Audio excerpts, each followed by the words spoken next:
Does it make sense that our American government has the authority to violate the Constitution?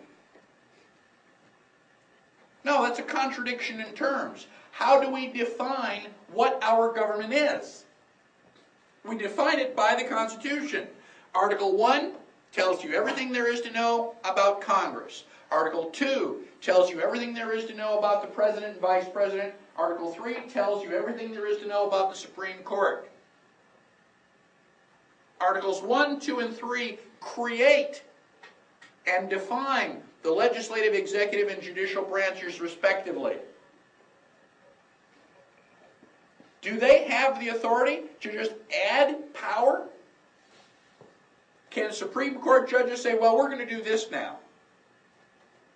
Can the President of the United States say, well, you know, I really haven't been busy enough, and so I'm going to assume the authority to write executive orders and make law for 300 million Americans? Does that sound constitutional to you? It's not. Most of what your government does is unconstitutional. This is your government. It's your Constitution. These are your rights that the government is violating. They're putting it in paper. And we, the people, are allowing it to happen. I'm not happy about that. I want to change what my government is doing. I want to limit the power of my elected officials. Now, the Founding Fathers have already given us the instrument to do that. They've already given us the Constitution. They fought the American Revolution. They sat in Philadelphia during the hot summer of 1787. They drew up the Constitution. Whose job is it to enforce the Constitution? Ours. It's our job. The Constitution is only a piece of paper. The only thing that gives the Constitution any strength, any authority, is we the people. Everybody wants liberty. Everybody wants their individual rights. Where does liberty live? Does liberty live in the Declaration of Independence? Does it live in the Constitution? Where does liberty live? It lives in your heart. It's in here. Thomas Jefferson said, you only have the rights that you are willing to fight for. Do I have freedom of speech because somebody wrote the First Amendment back in 1791?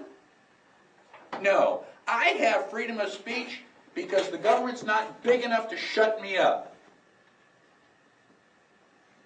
I have freedom of speech because, damn it, these are my rights.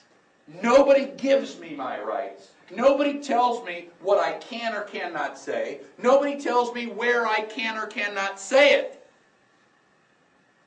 I am one of we the people. The government works for me. We the people have rights. We give the government privileges. And we can take those privileges away anytime we the people have the courage to do so. I am hoping that liberty lives in your heart. You and I are the ones that have the responsibility of confining government power, of reining in their authority, telling them what they can or cannot do. And just because they've written a piece of paper, just because a bunch of guys in jackets and ties have signed it, null and void. It's repugnant to the Constitution. And it doesn't mean anything. It only means what we the people allow it to mean. So, basically, We, the people, are the source of all political power. We have the responsibility of deciding where that power flows. And hopefully, we, the people, will have the courage to make the future United States better than it is right now.